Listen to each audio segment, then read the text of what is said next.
नमस्कार, सुलेख कहानियाँ में आपका बहुत बहुत स्वागत है। आइए आज सुनते हैं जयशंकर प्रसाद जी की लिखी हुई कहानी छोटा जादूगर। कार्निवल के मैदान में बिजली जगमगा रही थी। हंसी और विनोद का कलनाद गूंज रहा था। मैं खड़ा था उस छोटे फुहारे के पास, जहाँ एक लड़का चुपचाप शरबत पीने वालों को देख रहा था। उसके गले में फटे कुर्ते के ऊपर से एक मोटी सी सूत की रस्सी पड़ी थी और जेब में कुछ ताश के पत्ते थे। उसके मुंह पर गंभीर विषाद के साथ धैर्य की रेखा थी। मैं उसकी ओर न जाने क्यों आकर्षित हुआ। उसके अभाव में भी संपन्नता थी। मैंने पूछा, क्यों जी, तुमने इसमें क्या देखा? मैंने सब देखा है। ये चूड़ी फेंकते हैं, खिलौनों पर निशाने लगाते हैं, तीर से नंबर छेदते हैं। मुझे तो खिलौनों पर निशाना लगाना अच्छा मालूम हुआ। जादूगर तो बिल्कुल निकम्मा है। उससे अच्छा तो ताश का खेल मैं ही दिखा सकता हूँ, उसने बड़ी प्रबलता से कहा। उसकी वाणी में कहीं रुकावट न थी। मैंने पूछा, और उस पर्दे में क्या है? वहाँ तुम गए थे? नहीं, मैं वहाँ नहीं जा सका, टिकट लगता है। मैंने कहा, तो चल, मैं वहाँ पर तुमको लिवा चलूँ। मैंने मन ही मन कहा, भाई आज के तुम्हें मित्र रहे। उसने कहा, वहाँ जाकर क्या कीजिएगा? चलिए निशाना लगाया जाए।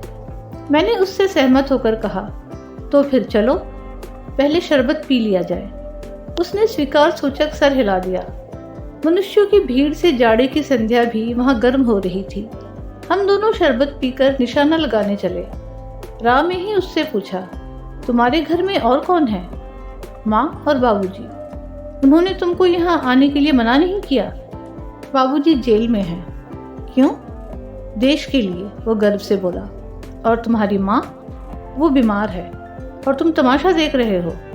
उसके मुंह पर तिरस्कार की हंसी फूट पड़ी। उसने कहा, तमाशा देखने नहीं, दिखाने निकला हूँ। कुछ पैसे ले जाऊंगा तो माँ को पत्थर दूंगा। मुझे शरबत ना पिलाकर आपने मेरा खेल देखकर मुझे कुछ दे दिया होता तो मुझे अधिक प्रसन्नता होती। मैं आश्चर्य से उस 13-14 वर्ष के लड़के को देखने लगा। हाँ, मैं सच कहता हूँ बाबूजी, माँ जी बीमार है, इसलिए मैं नहीं गया। कहाँ? जेल में। जब कुछ लोग खेल तमाशा देखते ही हैं तो मैं क्यों न दिखाकर माँ की दवा करूं और अपना पेट भरूं। मैंने दीर्घ निश्वास लिया। चारों ओर बिजली के लट्टू नाच रहे थे। मन व्यग्र हो उठा। मैंने उससे कहा, अच्छा चलो निशाना लगाया जाए। हम दोनों उस जगह पर पहुंचे जहाँ खिलौने को गेंद से गिराया जाता था। मैंने 12 टिकट खरीदकर उस लड़के को दिए। वो निकला पक्का निशानेबाज। उसकी कोई गेंद खाली नहीं गई। देखने वाले दंग रह गए। उसने 12 खिलौनों को बटोर लिया, लेकिन उठाता कैसे? कुछ मेरी रुमाल में बंधे, कुछ जेब में रख लिए गए। लड़के ने कहा, बाबूजी आपको तमाशा दिखाऊंगा, बाहर आइए, मैं चलता हूँ। वो 9-2-11 हो गया। मैंने मन ही मन कहा, इतनी जल्दी आंख बदल गई। मैं घूमकर पान की दुकान पर आ गया। पान खाकर बड़ी देर तक इधर उधर टहलता देखता रहा। झूले के पास लोगों का ऊपर नीचे आना देखने लगा। अकस्मात किसी ने ऊपर के हिंडोले से पुकारा, बाबूजी। मैंने पूछा, कौन? मैं हूँ, छोटा जादूगर।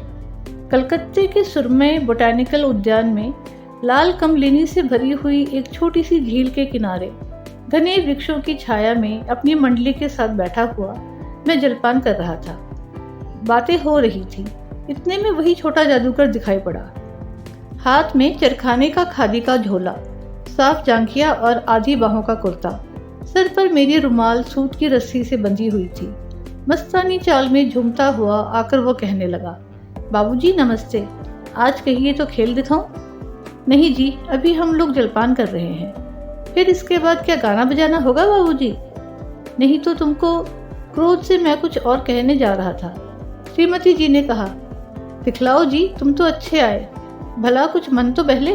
मैं चुप हो गया, क्योंकि श्रीमती जी की वाणी में वो माँ की सी मिठास थी जिसके सामने किसी भी लड़के को रोका नहीं जा सकता। उसने खेल आरंभ किया।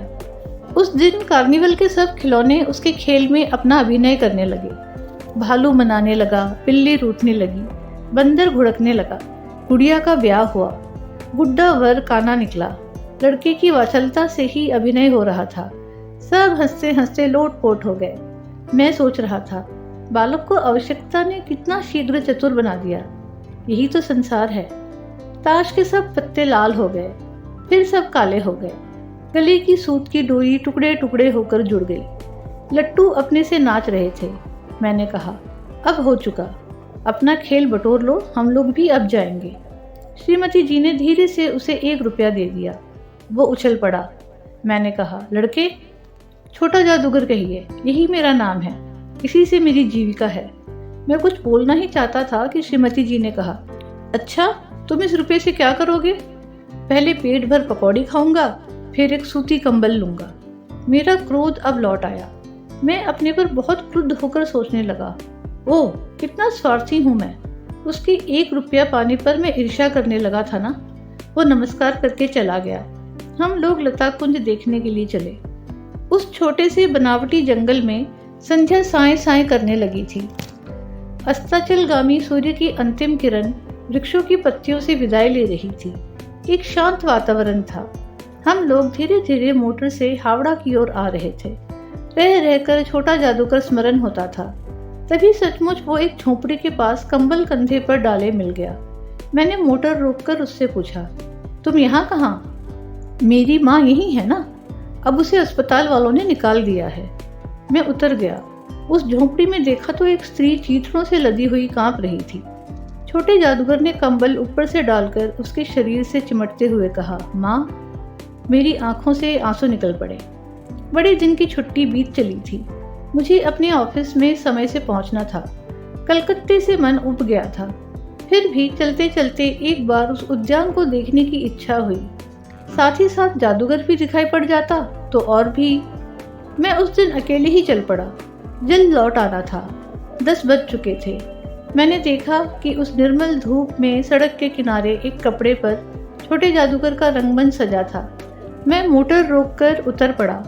वहाँ बिल्ली रूठ रही थी, भालू मनाने चला था, ब्याह की तैयारी थी। ये सब होते हुए भी जादूगर की वाणी में वो प्रसन्नता की तरी नहीं थी। जब वो औरों को हंसाने की चेष्टा कर रहा था तब जैसे स्वयं कांप जाता था, मानो उसके रोए रो रहे थे। मैं आश्चर्य से देख रहा था। खेल हो जाने पर पैसा बटोरकर उसने भीड़ में मुझे देखा। वो जैसे क्षण भर के लिए स्फूर्तिमान हो गया। मैंने उसकी पीठ थपथपाते हुए पूछा, आज तुम्हारा खेल जमा क्यों नहीं? माँ ने कहा है कि आज तुरंत चले आना, मेरी घड़ी समीप है। और विचल भाव से उसने कहा, तब भी तुम खेल दिखलाने चले आए? मैंने कुछ क्रोध से कहा, मनुष्य के सुख दुख का माप अपना ही साधन तो है, उसके अनुपात से वो तुलना करता है। उसके मुंह पर वही परिचित तिरस्कार की रेखा फूट पड़ी। उसने कहा, क्यों ना आता? और कुछ अधिक कहने में जैसे वो अपमान का अनुभव कर रहा था। क्षण भर में मुझे अपनी भूल मालूम हो गई। उसके झोले को गाड़ी में फेंककर उसे भी बैठाते हुए मैंने कहा, जल्दी चलो। मोटर वाला मेरे बताए हुए पथ पर चल पड़ा। कुछ ही मिनटों में मैं झोंपड़े के पास पहुंचा। जादूगर दौड़कर झोंपड़े में माँ माँ पुकारता हुआ घुसा। मैं भी पीछे था, किंतु स्त्री के मुंह से बे निकलकर रह गया। उसके दुर्बल हाथ उठकर गिर गए। जादूगर उससे लिपटा रो रहा था। मैं स्तब्ध था। उस उज्जवल धूप में समग्र संसार जैसे जादू सा मेरे चारों ओर नृत्य करने लगा। उम्मीद है आपको ये कहानी पसंद आई हो तो वीडियो को लाइक और शेयर अवश्य करें। और ऐसी ही कहानियाँ सुनना चाहते हैं तो चैनल को सब्सक्राइब करना ना भूलें। धन्यवाद।